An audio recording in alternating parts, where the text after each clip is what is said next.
बदल्या नको अध्यक्ष महोदय, किंवा आपल्या मनाप्रमाणे बदली चालते. आपल्याकडे कायदे काय, जर कोणी दिव्यांग शिक्षक किंवा शिक्षिका असेल तर त्यांना त्यांच्या मनाप्रमाणे बदली दिली जाईल.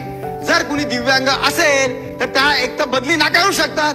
या पठ्ठ्यांनी काय केलं अध्यक्ष महोदय, डॉक्टरांना धरलं, 1.5 लाख रुपये दिले आणि खोटे दिव्यांगाचे सर्टिफिकेट दिले. बार्शी, वाशिम, अकोला, संभाजीनगर, नांदेड या ठिकाणी प्रूव्ह केस झाल्या त्या सगळ्या खोटे दिव्यांगाचे प्रमाणपत्र.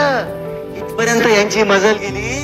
स्वतःचे मुलं मनोरुग्ण नसताना माझा मुलगा मुलगी मनोरुग्ण आहे असं दाखवलं, माझे आई वडील मनोरुग्ण आहे असं दाखवलं. इतकंच नाही तर आई वडील कुणाकुणाचे नसताना किंवा कुणाचे असूनही अध्यक्ष महोदय यांनी त्यांचे खोटे औषधाचे बिल, कारण की शिक्षकांना आपण सगळ्या सवलती दिल्यात, पगाराच्या व्यतिरिक्त आपण सवलती देतो अध्यक्ष महोदय.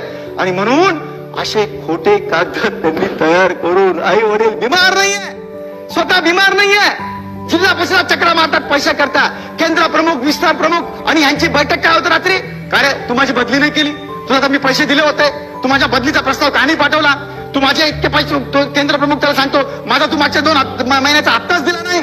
आणि अशा पद्धतीने यांनी सगळ्या शिक्षणाचा खेळ खंडोबा केला अध्यक्ष महोदय.